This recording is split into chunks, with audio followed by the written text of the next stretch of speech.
返嚟節目時間，時下唔少家長都會帶小朋友去到公園放電。不過喺玩之餘，家長都希望公園可以成為小朋友嘅另類教室。政府就正係積極優化各區嘅公園，究竟點樣先至可以滿足唔同年紀小朋友嘅需要，等佢哋可以邊玩邊學呢？今集新聞深度遊同大家了解下。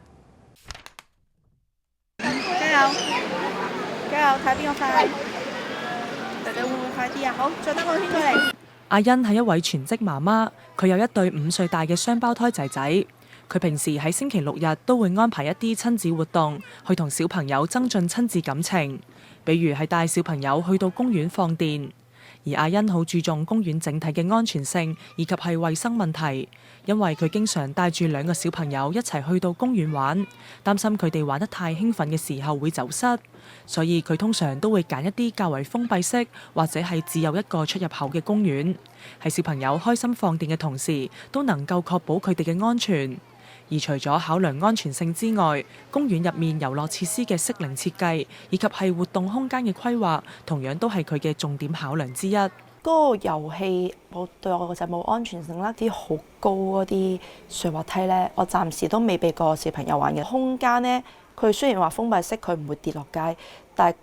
當喺入邊小朋友有碰撞嘅時候呢，家長係阻止唔到㗎。只可以等佢上落嚟，安全上落嚟嗰陣時，睇下嗰個受傷程度去到邊。咁我有時都會見到啲小朋友行得太密嗰陣時呢，我都會好似鼓勵咁樣行開啲，行開啲，唔好急。咁我係用鼓勵式嘅説話引導佢哋分開少少咯。俾小朋友同陽光玩遊戲，亦都係有助小朋友嘅身心健康。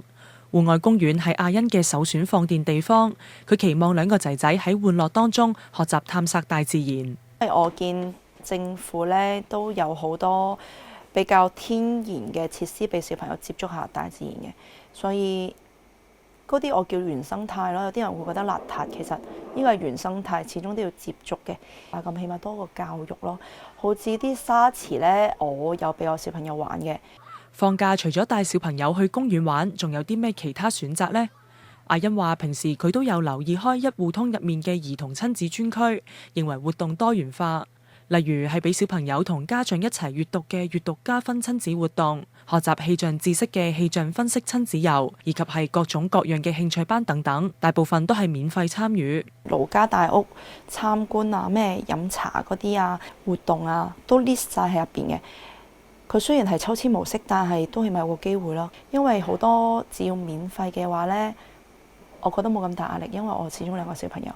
人哋1個家長俾1個活動錢都好多開支㗎嘛，我仲要2個，所以一般我都會揀政府免費嘅措施玩咗先咯。如果真係冇呢，先會揾啲自己可以承擔。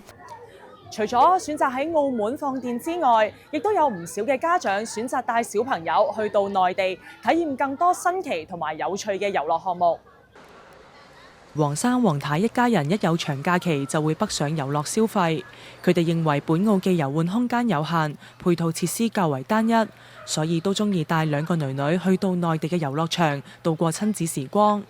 佢哋認為內地提供嘅遊玩選擇更加豐富多樣，無論係對小朋友定係對家長嚟講，都係非常之有吸引力。因為而家澳車北上都方便啊，同埋佢嗰邊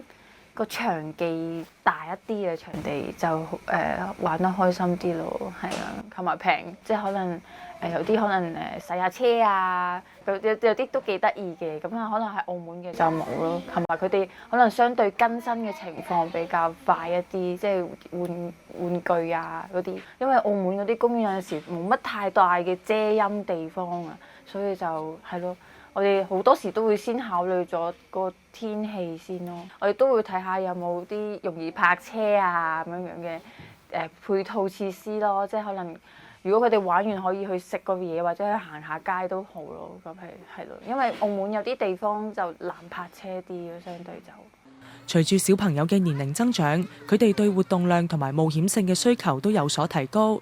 黃生黃太直言，本澳嘅一啲傳統遊樂設施已經好難滿足到佢哋嘅小朋友，同時佢哋亦都觀察到小朋友喺遊玩過程當中渴望更加多元、更具互動性同刺激性嘅遊樂項目。個年齡層就可能比較適合啲細個少少，即係如果好似我女7歲嗰啲呢，就比較難去去用佢咯，即係可能佢哋可能活動量比較大啊，即係中意攀爬啊咁樣樣。咁但係如果好似氹仔有啲室內嘅遊樂場咧，有啲冒險性大啲嘅，啲綁繩索，佢哋喺上面行嚟行去嗰啲咧，佢哋就會比較中意啲咯。亦都有家長期望政府可以規劃建設一啲大型嘅主題遊樂場，以及係特色嘅親子公園，令到遊樂場唔再只係放電咁簡單。有團體就話收到唔少家長嘅反映意見，認為本澳嘅遊樂設施單一同埋空間不足等問題，建議政府未來可以着力打造優質嘅兒童親子空間或者係特色公園，並且按照社會需求去制定各區規劃。我哋期望就係市政署、統計局同埋規劃嘅部門可以進行一啲跨部門嘅合作，去合理分析翻而家每一區嘅兒童嘅比例，同埋一啲社會嘅實質嘅需求，從而去制定一啲詳細嘅分區規劃當中，可以配給相對應嘅兒童遊樂設施，咁可以更好嘅滿足該區嘅一啲兒童遊樂設施嘅需求，可以係打造一個叫做區區有特色公園，即係結合每一個區域嘅一啲風土人情，甚至係社會嘅發展嘅特色嚟講，可以起到一啲係有特色嘅公園。沙梨頭臨時提督街市嗰度呢，其實而家係閒置咗㗎，咁其實係有條件係將呢啲資源去重新盤活翻，去做一啲室內嘅兒童遊樂休憩設施。一個理想嘅公園，除咗要配備安全性高、有趣味性嘅基本遊樂設施之外，更加需要從使用者嘅體驗出發，去完善周邊嘅配套設施。咁例如係每一個兒童遊樂設施嘅附近啦，其實最好係可以設置一啲嘅親子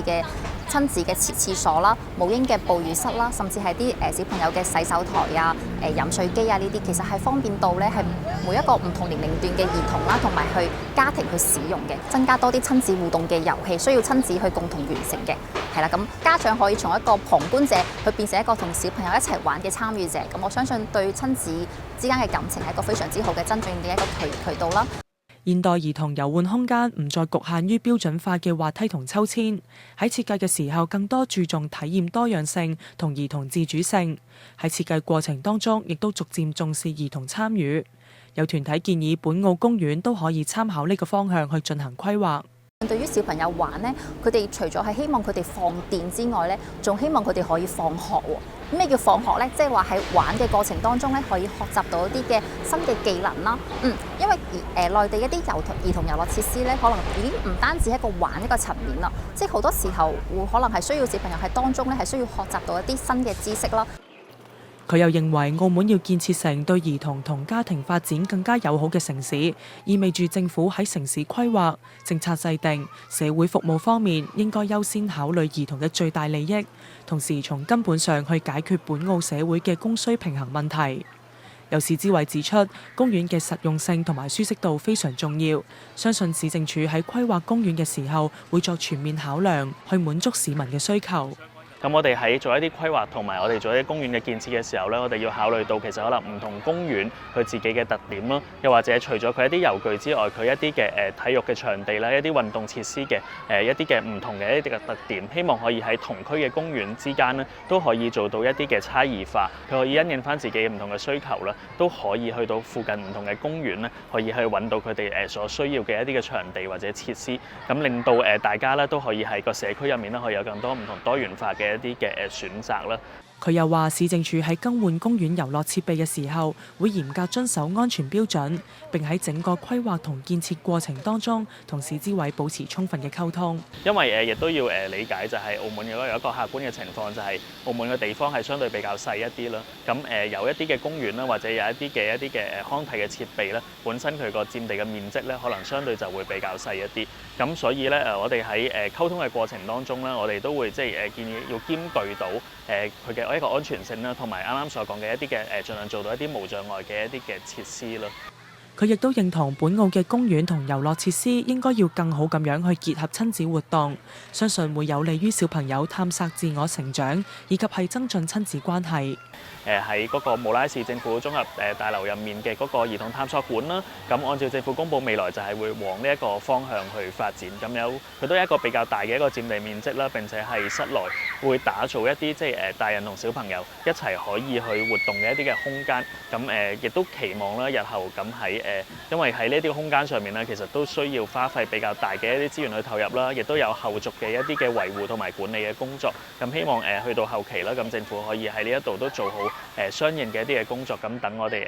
嘅小朋友啦同埋家長都有一個更好嘅一個體驗咯。而至於未來應該點樣平衡吸引本澳家庭留澳消費同滿足本澳家庭嘅多元需求呢兩項目標，佢就補充到兩者係一種相輔相成、彼此促進嘅關係。佢認為真正從設施、體驗等多方面去回應本地家庭嘅實際需求，創造出更具吸引力嘅親子遊玩空間，先能夠令到本澳家庭更願意留喺澳門享受。而家嘅公園呢，其實喺佢嘅嗰個設計上面啦，或者係佢嗰個使用上面咧，其實亦都